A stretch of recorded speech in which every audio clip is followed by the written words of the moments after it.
Hi everybody, this is Mrs. Ewald signing in, and today I'm going to go through titration calculations. So at this point, everybody should already know everything as far as what a titration is, and I'm going to go through how we can figure out the pH every time we keep adding something to a specific base or acid. So in this example, I'm going to take you through if we have 50 mils of 0.20 molar hydrochloric acid. So let's say I find, laying around the lab, an Erlenmeyer flask that has 0.20 molar, and I have 50 mils of it. And what I'm going to do is I'm going to titrate it with a 0.1 molar sodium hydroxide, and I'm going to figure out the pH after these different volumes that I add to that acid. A few things to kind of go through before we get started. We already talked about neutralization. So let's look at the fact that we are taking hydrochloric and sodium hydroxide. When they come together, they are going to make water and a salt, in this case sodium chloride. Now I could take this and then also dissociate those into all of its ions and write a complete ionic equation. So let me move this so you could see it. We have 50 mils. I'll write it down here. And so I would break this up into its ions.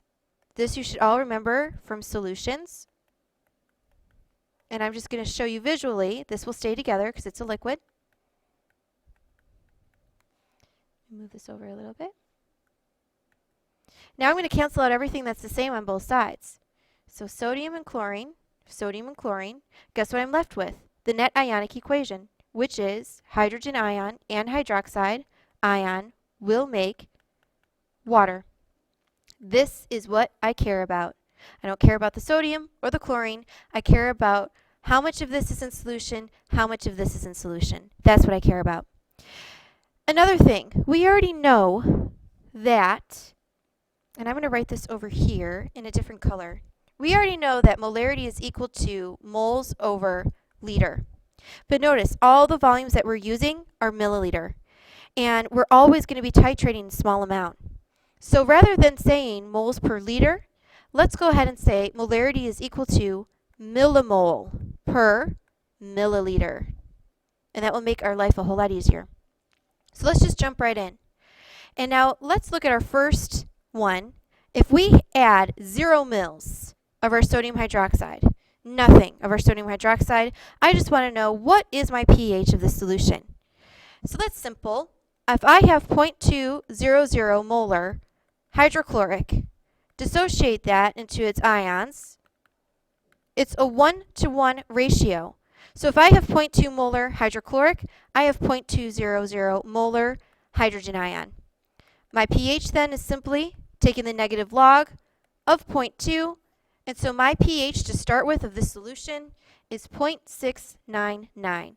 Now everybody should be taking notes on this and going through on their calculator, making sure it matches up with me. And if I'm wrong, well, let me know, or we can blame it on somebody else. All right, so let's go through titration then, and let's start adding to our acid. I'm going to skip B for a second, and let's move on to C. You could do B later when we go back, or when you go back and study. So now what I'm going to do is I'm going to still have my 50 mils of my 2.0 molar hydrochloric. But what I'm going to do now is add 20 mils of my 0.1 molar sodium hydroxide. So what's going to happen to its pH? That's what we want to know. I'm going to use my net ionic equation up here. Hydrogen plus hydroxide to yield water. And that will focus my attention, and we're going to do an ice chart. I know you all love that. So I'm going to first write down initially then, how much do I have of each of those ions after I put these solutions together? So how much is going in? So hydrogen ion, to figure that out, just to recap, and I'm going to try to put this over here on the right so we could keep some order here. And so I have 0.2 molar hydrogen ion how many millimoles will that be when I have 50 mils of it? So 0.2 times 50, that will equal 10 millimoles. So I have 10 millimoles in there. How much hydroxide ion will be there when I add that? Well, then I'm going to go ahead and look at my concentration I have of hydroxide. So it's 0.1 molar hydroxide ion.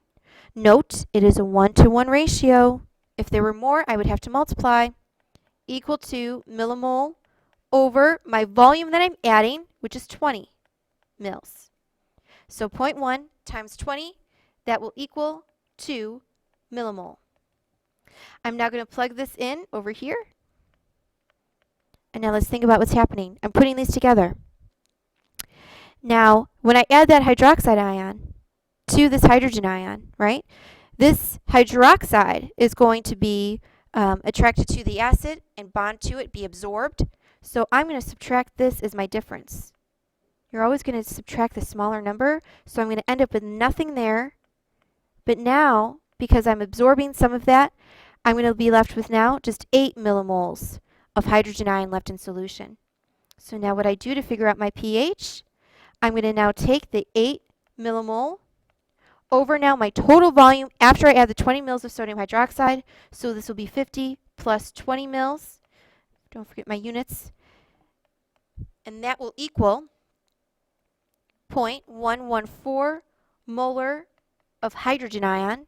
What do I do next? I take the negative log of my hydrogen ion concentration. So negative log of 0.114. My pH, now that I've added the 20 mils of the sodium hydroxide, is 0.943. Notice, it makes sense. I started off initially as a low pH, adding some hydroxide ion. I now increase that to a little bit higher pH. Okay? Now, I would try letter D on your own, but due to time, I'm going to go ahead and move on to letter E. So now let's say we're going to write out the same ionic equation, net ionic equation. My amount of hydrogen ion for all of these, because I had the 2 molar and the 50 mils of it, is all going to be 10 millimole. What's changing is my hydroxide ion because I'm adding more of it. So let's figure out how much, so this is going to remain the same, how much now hydroxide ion am I going to have? So it's 0.1. How many millimoles will that be? Now that I have 100 mils added. So you're going to then multiply that, and you're going to get 5 millimole. So I'm going to put 5 millimoles here. What am I doing? That's not 5. Just making sure you're paying attention. That will equal 10 millimole. Put that in there. And now, what do? Well, if I subtract, so they're both the same, I have equal amount. Minus 10, minus 10. What happens? I have equal amounts of them, right? So if I have equal concentration of hydrogen and hydroxide, what will my pH be? 7. And I'm done. It would be neutral. Well, remember, we did our simulation and what can happen if you go a little bit beyond. So this would be our equivalence, right?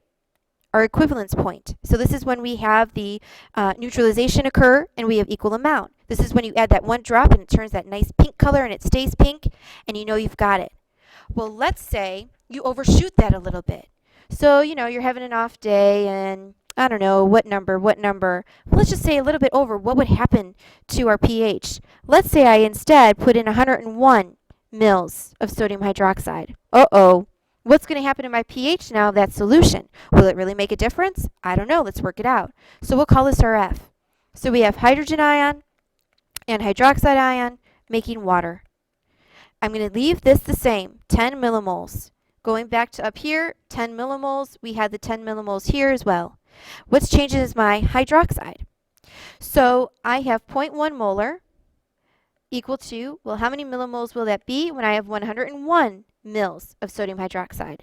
So 0.1 times 101, that's going to equal 10.1 millimole. So it's just, you know, a difference of 0.1. Okay, well, how much of a difference does that make? I'm going to subtract now my smaller number, and now it's hydrogen ion that I'm subtracting. So I'm not going to have any hydrogen ion. But now I'm going to take this minus 10, and I'm going to have 0.1 of my hydroxide ion.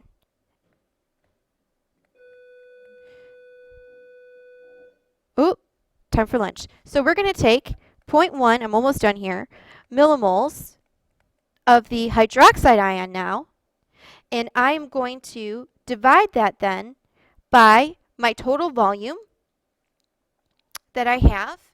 And so this now will be 101 plus the 50 that I had initially. And so now my new concentration is 6.62 times 10 to the negative fourth. That would be my molar concentration now of hydroxide ion. And I'm going to take the negative log of that. That will give me my POH, which is 3.179. 14 minus this number, my pH now is 10.821. Wow. Just adding that 0.1 more, or that 1 mil more really changed my pH from my equivalence point all the way to 10.821. So you don't want to make any errors, okay? I think I have covered everything. I would go back and try B and D on your own, and tomorrow you're going to be working on these types of calculations. If this was too quick for you, if you need more time, go back and try and listen to me again, and make sure you didn't miss anything. So this is Mrs. Ewald signing out. Peace out.